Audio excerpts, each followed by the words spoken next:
তওবাকারী ব্যক্তি ওই ব্যক্তির ন্যায় যেরকম ভাবে একজন নবজাতক শিশু সে মায়ের কোলে আছে, সে দুনিয়ার মধ্যে জন্মগ্রহণ করেছে, যেরকম ভাবে তার কোনো গুনাহ নাই, ঠিক তেমনি ভাবে কোন ব্যক্তি যদি তওবা করে, তাওবাতান নাসুহা, যদি উত্তম তওবা করে, তাহলে আল্লাহ রাব্বুল আলামিন ওই ব্যক্তির সমস্ত গুনাহ খাতা মাফ করে দিবেন। সকলে বলি সুবহানাল্লাহ। তওবাকারী ব্যক্তির তিনটা পুরস্কার। এক নাম্বার পুরস্কার হচ্ছে আত-তাইবু হাবিবুল্লাহ। ওয়া নাউযু বিল্লাহি মিন শুরুরি আনফুসিনা ওয়া মিন সাইয়্যাতি আ'মালিনা মান ইয়াহদিহিল্লাহু ফালা মুদিল্লা লাহু ওয়া মান ইউদ্লিলহু ফালা হাদিয়া লাহু ওয়া নাশহাদু আল লা ইলাহা ইল্লাল্লাহু ওয়াহদাহু লা শারীকা লাহু ونشهد أن سيدنا وسندنا وحبيبنا وحبيب قلوبنا وأولانا ومولانا محمدا عبده ورسوله الذي أرسله إلى الخلق بشيرا ونذيرا وداعيا إلى الله بإذنه وسراجا وقمرا منيرا أعوذ بالله من الشيطان الرجيم بسم الله الرحمن الرحيم يا أيها الذين آمنوا توبوا إلى الله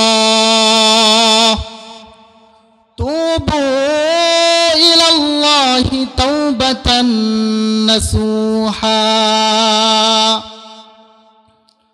وقال النبي صلى الله عليه وسلم التائب من الذنب كمن لا ذنب له أو كما قال عليه الصلاة والسلام সম্মানিত মুআজ্জাজ মুহতারাম এলাকার মুসল্লিয়ানে কেরাম, আমরা মাগরিব থেকে এ পর্যন্ত বিভিন্ন উলামায়ে কেরামের কোরআন এবং হাদিস থেকে আলোচনা শুনলাম। সম্মানিত উপস্থিতি, আমি যে আয়াতে কারিমা তেলাওয়াত করেছি এবং রাসূল সাল্লাল্লাহু আলাইহি ওয়াসাল্লামের অসংখ্য অগণিত হাদিস থেকে ছোট্ট একখানা হাদিস তেলাওয়াত করেছি। এই কোরআনের আয়াত এবং হাদিসকে সামনে রেখে অল্প সময়ের মধ্যে কিছু আলোচনা করব ইনশাআল্লাহ। আমরা সর্বপ্রথম সেই মহান রব্বুল আলামিনের দরবারে শুকরিয়া জ্ঞাপন করি, যেই মহান রব্বুল আলামিন এই বাংলাদেশের মধ্যে সুন্দর একটা পরিবেশ কায়েম করে দিয়েছেন, যেই পরিবেশের মধ্যে খোলা আকাশের মধ্যে, খোলা জমিনের মধ্যে কোরআনের কথাগুলো আমরা খুলে খুলে বলতে পারতেছি। এজন্য সেই মহান মালিকের দরবারে শুকরিয়া জ্ঞাপন করি, সকলেই বলি আলহামদুলিল্লাহ। সৈয়দুল মুরসালিন, খাতামান নবীন, দো জাহানের সরদার মুহাম্মদুর রাসূলুল্লাহ সাল্লাল্লাহু আলাইহি ওয়াসাল্লাম। সম্মানিত উপস্থিতি, আমি যে আয়াতে কারিমা তেলাওয়াত করেছি, আল্লাহ রাব্বুল আলামিন বলেন, ইয়া আইয়ুহাল্লাযীনা আমানু তুবু ইলাল্লাহ তুবু ইলাল্লাহি তাওবাতান নাসুহা। হে মুমিনগণ, হে ঈমানদার বান্দারা, তোমরা যারা ঈমান নিয়ে এসেছো, তোমরা তওবা করো তওবা করার মতো। যদি তওবা করো তওবা করার মতো, তাহলে মাফ করবে কে বলেন দেখি? আল্লাহ। আমরা মানুষ, আমাদের দ্বারা গুনাহ হওয়া সম্ভব। হযরতে আদম আলাইহিস সালাতু ওয়াস সালাম পৃথিবীর শুরুর মানুষ, তিনিও অনেক গলতির মধ্যে লিপ্ত হয়েছেন, কিন্তু আল্লাহর কাছে ক্ষমা চেয়েছেন, আল্লাহ রাব্বুল আলামিন ক্ষমা করে দিয়েছেন। কিন্তু মিস্টার ইবলিস যখন সে ভুল করে বসলো, কিন্তু ভুল করার পরে তার ভুলের উপর সে অটল ছিল। সে বলে, আনা খায়রুম মিন খলাকতানি মিন নার ওয়া খলাকতাহু মিন তিন। শয়তান বলে, আমাকে সৃষ্টি করা হয়েছে আগুন দ্বারা, আমার কাজ হবে উপরের দিকে যাওয়া, কিন্তু আদমকে সৃষ্টি করা হয়েছে মাটি দ্বারা, মাটির কাজ হচ্ছে জমিনের দিকে ঝুঁকে দেওয়া। সে অহংকার করে বসলো, অহংকার করার কারণে সে হয়ে গেল মালউন, বিতাড়িত শয়তান, মারদুদ শয়তান। কিন্তু মানুষের দ্বারা গুনাহ হওয়া সম্ভব। হাতের গুনাহ হবে, পায়ের গুনাহ হবে, মুখের গুনাহ হবে, চোখের গুনাহ হবে। এই গুনাহ থেকে আমরা যদি তওবা করতে পারি, তাহলে মাফ করবে কে বলেন দেখি? আল্লাহ। যদি আল্লাহর কাছে আমরা যদি খালেস দিলে তওবা করতে পারি, তাহলে আল্লাহ রাব্বুল আলামিন অবশ্যই অবশ্যই মাফ করবেন। আল্লাহর হাবিব সাল্লাল্লাহু আলাইহি ওয়াসাল্লাম বলেন, আত-তাইবু মিনাজ যামবি কামান লা যামবা লাহু।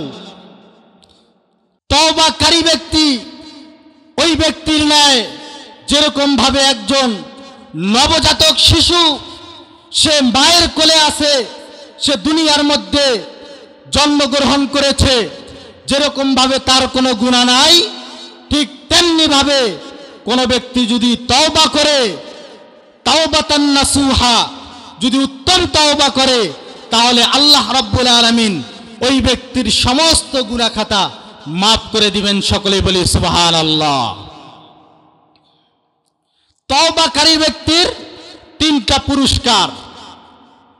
এক নাম্বার পুরস্কার হচ্ছে আত-তাইবু হাবিবুল্লাহ। কোন ব্যক্তি যদি খালেস দিলে তওবা করে গুনাহ করার পর, তাহলে ওই ব্যক্তিটা আল্লাহর বন্ধু হয়ে যাবে। সকলেই বলি সুবহানাল্লাহ। দুই নাম্বার, যদি কোনো ব্যক্তি খালেস দিলে তওবা করে, তাহলে ওই ব্যক্তিকে আল্লাহ রাব্বুল আলামিন মাসুম হিসাবে দুনিয়ার মধ্যে স্বীকৃতি দিলে। সুবহানাল্লাহ। তিন নাম্বার পুরস্কার, আল্লাহ রাব্বুল সাল্লাল্লাহু আলাইহি ওয়াসাল্লাম বলেন, তিন নাম্বার পুরস্কার, যে ব্যক্তি খালেস দিলে তওবা করবে, তওবা করার পর সেই তওবার মধ্যে অটল থাকবে, গুনাহ করবে না, ওই ব্যক্তি যখন মৃত্যুবরণ করবে, আল্লাহ রাব্বুল আলামিনের পক্ষ থেকে একদল ফেরেশতা নিযুক্ত করা হবে, যে আল্লাহ রাব্বুল আলামিন জানিয়ে দিবে যে ওই ব্যক্তিকে নিয়ে আসো, এবং নিয়ে আসার পরে আমার জান্নাতের হাওয়া ওই ব্যক্তির কবরের মধ্যে চালু করে দাও। সুবহানাল্লাহি ওয়া বিহামদিহি।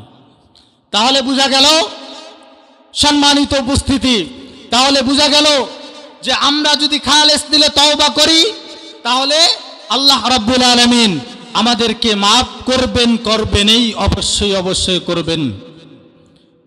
আল্লাহ রাব্বুল আলামিন বলেন যে লা তাকনাতু মির রাহমাতিল্লাহ, তোমরা আল্লাহর রহমত হতে নৈরাশ হইও না। বান্দা যতই গুনাহ করুক না কেন, যদি আল্লাহর দরবারে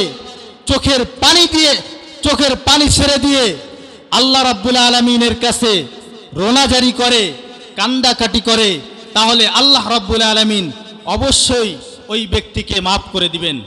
সম্মানিত উপস্থিতি, আসুন আমরা এই মাহফিল থেকে একটাই ওয়াদাবদ্ধ হই যে আমরা যত গুনাহ করি না কেন, গুনাহ করার পরে আমরা সেই গুনার মধ্যে অটল থাকব না।